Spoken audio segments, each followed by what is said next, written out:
Hello friends, welcome to Fajr accounts academy.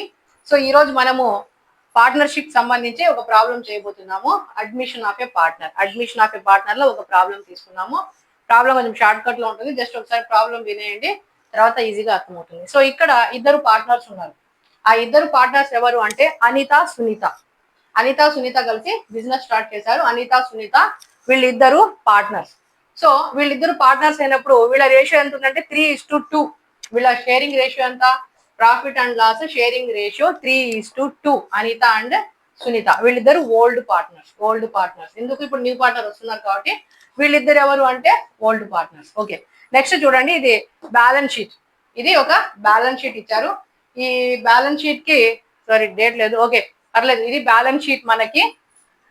So వీళ్ళ ఇద్దరి యొక్క బ్యాలెన్స్ షీట్. ఈ బ్యాలెన్స్ షీట్ లో ఇక్కడ అసెట్ వైపు చూస్తే మనకి debtors 21,000, land and building 18,000, plant and machinery 12,000 rupees ఇవ్వడం జరిగింది. కొంచెం షార్ట్ కట్ లో రాసాం. ఎల్ అండ్ బి అంటే ల్యాండ్ అండ్ బిల్డింగ్ అని అర్థం చేసుకోండి. పి అండ్ ఎం అంటే ప్లాంట్ అండ్ మెషినరీ 12,000 రూపీస్. ఇకపోతే stock 11,000 rupees. Bank 21,000 rupees. Stock 11,000. ఇది మనకు అసెట్ సైడ్ ఉన్నటువంటివి. నెక్స్ట్ లయబిలిటీ సైడ్ చూస్తే క్రెడిటార్స్. ఫస్ట్ ఏమి ఇచ్చారు? Creditors 18,000 rupees. Next bills payable 25,000 rupees. Next ఇది వర్క్మెన్ కాంపెన్సేషన్ ఫండ్ WCF అని రాశారు. WCF అంటే వర్క్మెన్ కాంపెన్సేషన్ ఫండ్. దీని గురించి ఇప్పుడు చెప్తా. వర్క్మెన్ కాంపెన్సేషన్ ఫండ్ వచ్చి 15,000 రూపీస్ ఇచ్చారు. నెక్స్ట్ క్యాపిటల్ వచ్చేసి అనిత వచ్చి 15,000, సునీత వచ్చి 10,000. టోటల్ క్యాపిటల్ 25,000 రూపీస్ వీళ్ళ క్యాపిటల్. ఇకపోతే ఇక్కడ మ్యాటర్ చూడండి, వాణి 1/6 ప్రాఫిట్. అంటే వాణి ఇక్కడ ఎంటర్ అవుతుంది. నేను ఫుల్ గా రాయలేదు, జస్ట్ అర్థం చేసుకోండి. వాణి వచ్చి మనకు third partner, new partner. It's admission. Vani ఏం చేస్తుంది అంటే 1/6 ప్రాఫిట్ తీసుకుంటుంది. 1/6 ప్రాఫిట్ ని వాణి ఇక్కడ తీసుకుంటుంది. బట్ ఓకే, దాంతో పాటు ఏం చేస్తుంది? క్యాపిటల్ ఇన్ క్యాష్ 15,000 రూపీస్ తెస్తుంది. వాణి ఏం తెస్తుంది? 15,000 రూపీస్ క్యాష్ ని వాణి తీసుకొని వస్తా ఉంది. ఓకే, చూడండి మళ్ళీ ఇక్కడ వాణి అంటే new partner. 1/6 profit. Further future profits లో వాణి వచ్చి 1/6 ప్రాఫిట్ తీసుకుంటుంది. క్యాపిటల్ గా క్యాష్ ఎంత తెస్తుంది అంటే 15,000 రూపీస్ తెస్తుంది. ఇకపోతే అడ్జస్ట్మెంట్స్ ఉన్నాయి. ఇక్కడ provision for doubtful debts PD debts అని రాశా. PD డెట్స్ అంటే provision for doubtful debts 1,500 rupees ఉన్నాయి. సో డెటార్స్ ఉన్నారా? మనకి స్టార్టింగ్ లోనే ఉన్నారు. వాళ్ళ మీద ప్రొవిజన్ ఫర్ డౌట్ఫుల్ డెట్స్ ఎంత తీసుకోవాలి అంటే 1,500 తీసుకోవాలి. Next land and building plus పెట్టాను, ప్లస్ అంటే increased. Land and building increased 21,000 rupees. ఇక్కడ ఎంత ఉన్నాయి? ల్యాండ్ అండ్ బిల్డింగ్ 18,000 ఉన్నాయి. 18,000 ఉన్నవి 21,000 రూపీస్ అయినాయి. 18,000 ఉన్నవి 21,000 అయినాయి. అంటే ఎంత పెరిగినాయి? 18 నుంచి 19, 20, 21 3,000 రూపీస్ పెరిగినాయి. 3,000 రూపీస్ పెరిగినాయి. నెక్స్ట్ ఏముంది? స్టాక్ ప్లస్ ఉంది. స్టాక్ ఏమైంది? పెరిగింది. ఇంక్రీజ్ అని అర్థం. ప్లస్ ఇచ్చామంటే ఇంక్రీజ్. స్టాక్ ఏమైంది? పెరిగింది. ఎంత? 13,500 రూపీస్ ఉంది. 13,500 ఉంది. స్టాక్ ఇక్కడ ఎంత ఉంది? 11,000 మాత్రమే ఉంది. 11,000 మాత్రమే ఉంది. ఇక్కడ 13,500 అంటే దాదాపు 2,500 రూపీస్. అంతేనా? 2,500 రూపీస్ ఇంక్రీజ్ అయ్యింది అని అర్థం. ఓకే, ఇది ప్రాబ్లం. ఇక్కడ వీళ్ళు ఏమడుగుతున్నారు?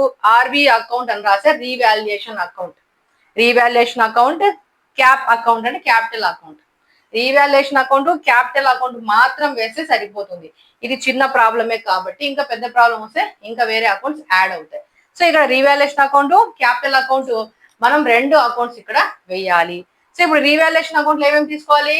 అసెట్స్, లయబిలిటీస్, అన్రికార్డెడ్ ఐటమ్స్ తీసుకోవాలి. మనం ప్రీవియస్ క్లాస్ లో చెప్పాం కదా, అసెట్స్ పెరిగినా అసెట్స్ తగ్గినా, లయబిలిటీస్ పెరిగినా లయబిలిటీస్ తగ్గినా plus unrecorded assets, unrecorded liabilities. ఈ ఐటమ్స్ తీసుకొని ఆ వచ్చేదాన్ని ప్రాఫిట్ అయినా లాస్ అయినా ఎవరికి పంచాలి? పార్ట్నర్స్ కి ఇచ్చేయాలి. సో ఇప్పుడు చూద్దాం. ఇప్పుడు రీవాల్యుయేషన్ అకౌంట్ వేద్దాం. సో రీవాల్యుయేషన్ అకౌంట్ కొంచెం చిన్నదిగా వేద్దాం, మనకి స్పేస్ సరిపోదు. Revaluation account. సో ఫస్ట్ ఏం చేసుకున్నాం? Provision for doubtful debts, debit credit, loss, expenditures ఇక్కడ కావండి రాసుకోండి. లాస్, ఎక్స్పెన్సెస్ ఇక్కడ వస్తాయి. ప్రాఫిట్ ఇన్కమ్ క్రెడిట్ లో ఉంటుంది. ప్రాఫిట్ లేదా ఇన్కమ్ క్రెడిట్ లో ఉంటుంది. లాస్ లేదా ఎక్స్పెండిచర్ డెబిట్ లో ఉంటుంది. ఓకే, ఇప్పుడు provision for doubtful debts 1500, 1500 rupees.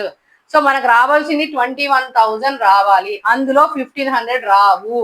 Bad debts అంటే అవే కదా, బ్యాడ్ డెట్స్, డౌట్ఫుల్ డెట్స్ అన్నా బ్యాడ్ డెట్స్ అన్నా ప్రొవిజన్ ఫర్ డౌట్ఫుల్ డెట్స్ అన్నా ఇవన్నీ కూడా రానివి, డౌట్ గా ఉన్నవి అని అర్థం. సో ఇది మనకు ఎక్స్పెండిచర్ లేదా లాస్ అని అనుకోండి. కాబట్టి ఇది లాస్ కాబట్టి ఏమవుతుంది? డెబిట్ లో వేసుకోవాలి. టూ ప్రొవిజన్, మీరు నీట్ గా ఫుల్ గా రాయండి, నేను ఇలా షార్ట్ కట్స్ రాయొద్దు. Provision for doubtful debts,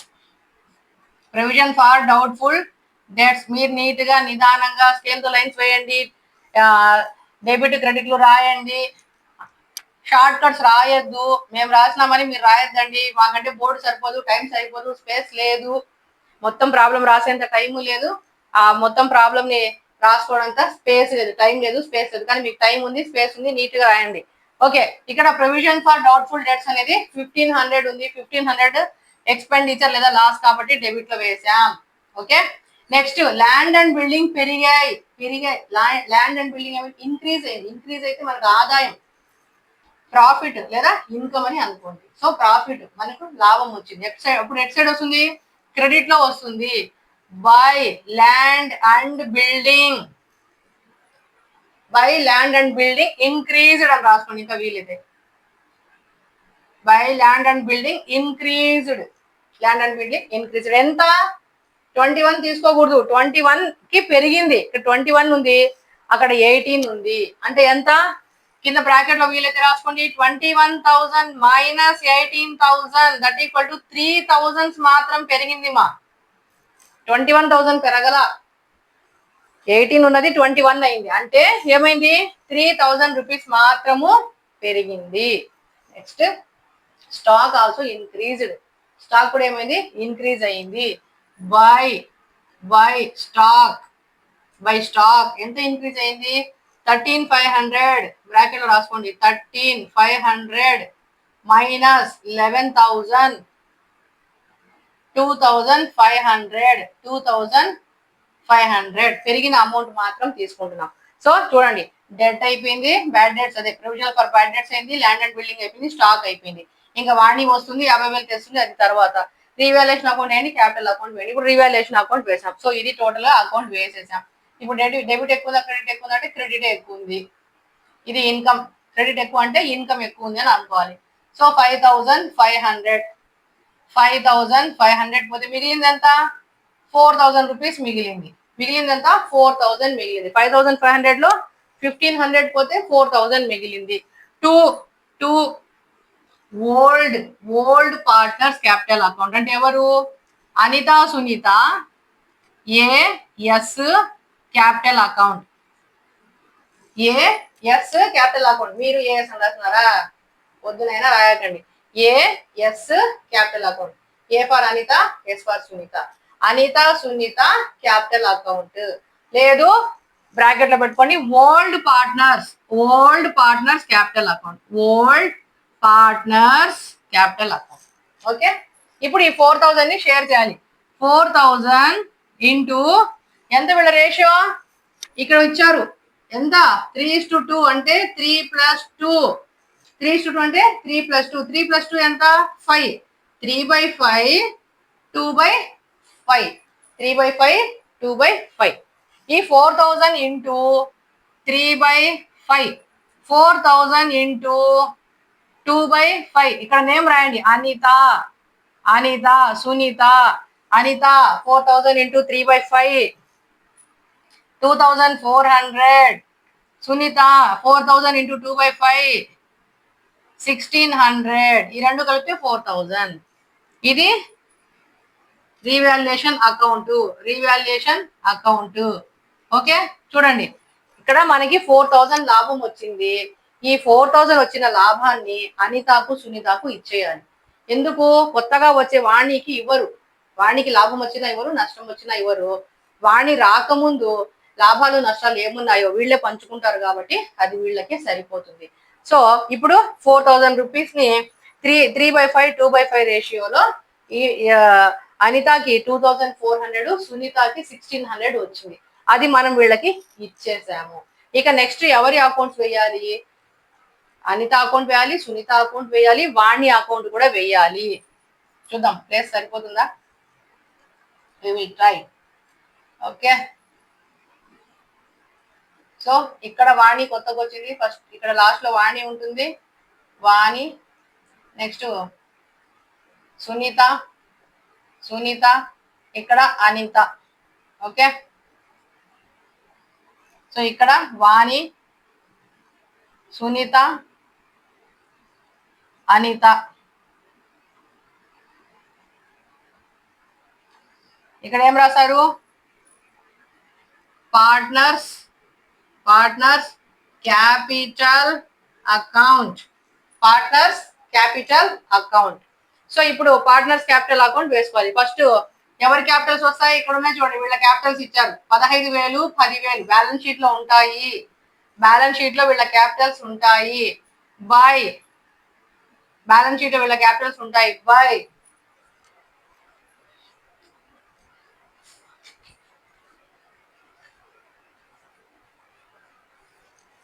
by చూడండి, బై బ్యాలెన్స్ బ్రాట్ డౌన్. అనితకి 15,000, సునీతకు 10,000.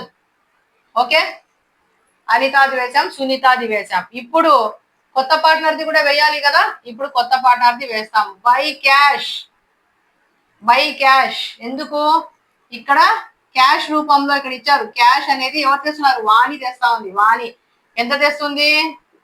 15,000 తెస్తుంది. 15,000 తెచ్చింది. ఆ 15,000 వేసేసాం.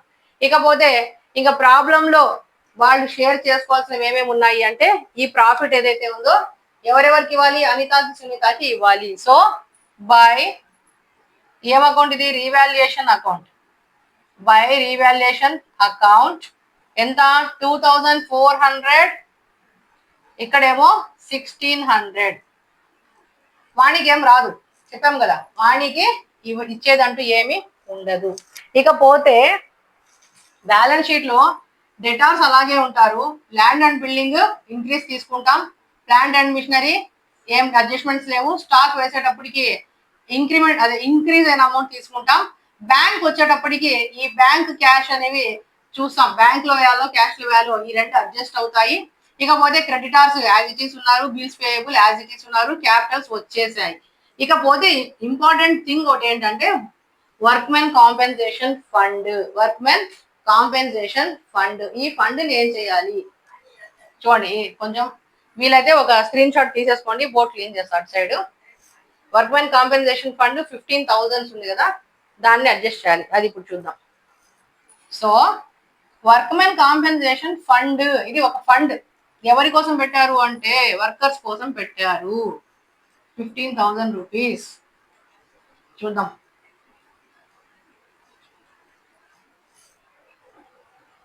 So workmen compensation fund 15,000 rupees ని పెట్టారు.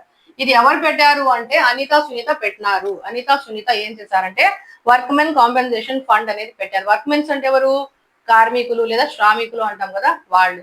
సో వాళ్ళ కోసము భవిష్యత్తులో ఏదైనా నష్టం వస్తే, కార్మికులకు ఏదైనా నష్టాలు జరిగితే వాళ్ళకు ఇవ్వాలి, వాళ్ళకు ఆదుకోనే ఉద్దేశంతో వాళ్ళ కోసం కూడా కొంచెం ఫండ్ పక్కన పెడతారు. చాలా పెద్ద పెద్ద కంపెనీస్ లో, ఫ్యాక్టరీస్ లో వర్క్మెన్ కాంపెన్సేషన్ ఫండ్ అనేది పక్కన తీసి పెడతారు. ఇంత పర్సెంటేజ్ అని ఉంటుంది, ఆ పర్సెంటేజ్ ప్రకారం వీళ్ళు పక్కన పెట్టేస్తారు. సో ఇక్కడ ఈ ప్రాబ్లం లో మనకు ఈ టాపిక్ ఇచ్చారు, వర్క్మెన్ కాంపెన్సేషన్ ఫండ్ అనేది. ఇది ఎక్కడి నుంచి తీస్తారు అంటే సంస్థకి ఎప్పుడైతే లాభాలు వస్తాయో అప్పుడు ఇయర్లీ వన్స్ కొంత మొత్తాన్ని తీసి పక్కన పెడతా వస్తారు. లాభాలు వచ్చినప్పుడు లాభాలన్నీ యాజ్ ఇట్ ఈస్ గా పంచుకోరమా, ఎక్కడ పంచరు. లాభాలు వచ్చినప్పుడు డిప్రిసియేషన్స్ తీసేయడము, ట్యాక్సులు కట్టడము, భవిష్యత్తులో నష్టాలు వస్తాయని నష్టాల కోసం కొంచెం పక్కన పెట్టడము, రిజర్వ్ చేసుకోవడము, కొంత అమౌంట్ ని రిజర్వ్ రూపంలో, రిజర్వ్ ఫండ్ రూపంలో పెట్టుకోవడము, కొంత అమౌంట్ ఇట్లా వర్కర్స్ కోసం కాంపెన్సేషన్ ఫండ్ గా పెట్టడము, లేదా వెల్ఫేర్ ఫండ్ గా పెట్టుకోవడము, రకరకాల పేర్లతో వచ్చిన లాభాల్ని కొద్దిగా పక్కన పెట్టుకుంటా వస్తారు. అవన్నీ పోగా మిగిలిన దాన్ని మాత్రమే పార్ట్నర్స్ కానివ్వండి, షేర్ హోల్డర్స్ కానివ్వండి పంచుకుంటారు. సో ఇక్కడ కూడా ఈ ప్రాబ్లంలో ఏమైందంటే వర్క్మెన్ కాంపెన్సేషన్ ఫండ్ అనేది ఈ ప్రాబ్లంలో ఇచ్చారు, ఇది పక్కన పెట్టారు. అంటే లాభం వచ్చినప్పుడు ఎంతో కొంత పక్కన తీసి పెడుతూ వచ్చారు. అది ఒక 15,000 ఉంది. సో ఇది ఎవరు సంపాదించిన లాభము, లాభం నుంచి ఇది పక్కకు తీసిందే. సో ఇది అలాగే ఉండిపోయింది కాబట్టి ఇది ఎవరు సంపాదించారు అంటే అనిత, సునీత సంపాదించింది. అంటే ప్రీవియస్ పార్ట్నర్స్ సంపాదించింది. ఇప్పుడు ఇది కొత్తగా వచ్చే వాణికి ఇవ్వరు. వాణికి ఇవ్వకుండా ఈ వీళ్ళు పక్కన తీసి పెట్టిన ఫండ్ని వీళ్ళే షేర్ చేసుకుంటారు. సో వీళ్ళ రేషియో ఎంత? 3:2. 3:2 అంటే ఎంత? 3 + 2 అంటే 3/5, 2/5. సో 15,000 ఇంటూ 3/5, 15,000 ఇంటూ 2/5, 9,000, 6,000 వీళ్ళిద్దరు షేర్ చేసుకుంటారు. ఇదొక ఫండ్ ని ముందుగానే వీళ్ళు షేర్ చేసుకుంటారు, కానీ వాణికి అయితే ఇవ్వరు. సో ఇది వీళ్ళకు ఎవరికి వస్తుంది? అనితకు, సునీతకి వస్తుంది. అనిత, సునీతకి వస్తుంది. సో వాళ్ళకి అది ఇన్కమ్, క్రెడిట్ లో ఉంటుంది. బై వర్క్మెన్ కాంపెన్సేషన్ ఫండ్ ఎంత? 9,000, 6,000. సో ఇంకా ఇది ఎవరికి? వాణికి అయితే ఇవ్వరు. 9,000, 6,000 వాణికి ఇంకా ఇవ్వరు. సో ఇంకా వీళ్ళకి మాత్రమే, అంటే ఈ ముగ్గురికి, సారీ వీళ్ళిద్దరికే వస్తుంది. అనితకి, సునీతకి మాత్రమే వస్తుంది. సో ఇప్పుడు టోటల్స్ చేద్దాం. ఇంకేం లేవు డిస్ట్రిబ్యూట్ చేయడానికి, ఇంకా లాభాలు పంచుకోవడానికి ఇంకేం ఈ ప్రాబ్లం లో లేవు. సో వాణి టోటల్ ఎంత? 15,000. సునీత టోటల్ ఎంత? 32,000. అనిత టోటల్ 9, 10, 11, 16, 26,400. 26,400. ఇక్కడేమో సారీ 16, 17, 600, 17,600. ఓకేమ్మా. సో ఇక్కడ వాణికి వచ్చి 15,000 రూపీస్, సునీతకి వచ్చి 17,600 రూపీస్, అనితకు వచ్చి 26,400.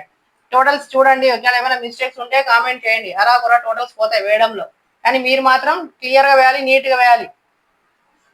చిన్న మిస్టేక్స్ వచ్చినా మీరు సర్దుకొని మీరు కరెక్ట్ గా వేసుకోవాలి. Okay. 17,600, 26,400. Two balance carry down. Same ఇదే. Next by balance brought down. 26,400, 17,600, 15,000. ఇక్కడికి ప్రాబ్లం అయిపోయింది. ఓకే. సో ఇక్కడ ఈ ప్రాబ్లంలో వర్క్మెన్ కాంపెన్సేషన్ అడిషనల్ గా ఇచ్చారు, అది మాత్రం మనం షేర్ చేసాం. సో ఇదేమో రీవాల్యుయేషన్ అకౌంట్, ఇదేమో పార్ట్నర్స్ క్యాపిటల్ అకౌంట్. అన్నిటికీ డెబిట్లు, క్రెడిట్లు రాయండి, నీట్ గా రాయండి, నేమ్స్ కనిపించాలి, టోటల్స్ కనిపించాలి, ఫిగర్స్ కరెక్ట్ గా వేసుకోవాలి, టోటలింగ్ కరెక్ట్ గా వేసుకోండి. సో ఇది మనకి పార్ట్నర్షిప్ లో చిన్న ప్రాబ్లం, కానీ ఇంకా ప్రాబ్లం ఉంది. ఇంకా నెక్స్ట్ ప్రాబ్లం ఏమొస్తుంది? సో ఇక్కడ పార్ట్నర్స్ క్యాపిటల్ అకౌంట్ వేసాం, profit and loss revaluation account వేయాల్సి వస్తుంది, మళ్ళీ ఫైనల్ గా బ్యాలెన్స్ షీట్ కూడా వేయాల్సి వస్తుంది. ఈ ప్రాబ్లం ఇక్కడతో అయిపోలేదు. ఇది చిన్న ప్రాబ్లం ఇచ్చారు. వాళ్ళు అడిగింది 2 అకౌంట్స్, ఒకటి రీవాల్యుయేషన్ అకౌంట్, రెండవది క్యాపిటల్ అకౌంట్. సో ఈ 2 అకౌంట్స్ అయిపోయినాయి. నెక్స్ట్ చాప్టర్ లో, నెక్స్ట్ వీడియోలో నెక్స్ట్ ప్రాబ్లం చేద్దాం మనం. ఈలోపు thank you for watching. Please like, share and subscribe. Me friends ఎవరైనా ఉంటే షేర్ చేయండి, సబ్స్క్రైబ్ చేయండి. మనము మరిన్ని వీడియోస్ పెడతాము. ఇంకా సిలబస్ చాలా ఉంది మనకి. పార్ట్నర్షిప్, ఎన్జిఓ ప్రాబ్లమ్స్ ఉన్నాయి కొన్ని, అదేవిధంగా కార్పొరేట్ ప్రాబ్లమ్స్ ఉన్నాయి. సో అంతా సిలబస్ అంతా కవర్ చేద్దాము. మరింత షేర్ చేసి సబ్స్క్రైబర్స్ ని పెంచి, మీ లైక్స్ నాకు ఒక ఎనర్జీ లాగా ఉంటుంది. మీరు ఎంత సబ్స్క్రైబ్ చేసి నాకు ఎంత సపోర్ట్ చేస్తే నేను మరిన్ని ఇంకా వీడియోస్ చేయగలుగుతాను. Thank you for watching. Thank you.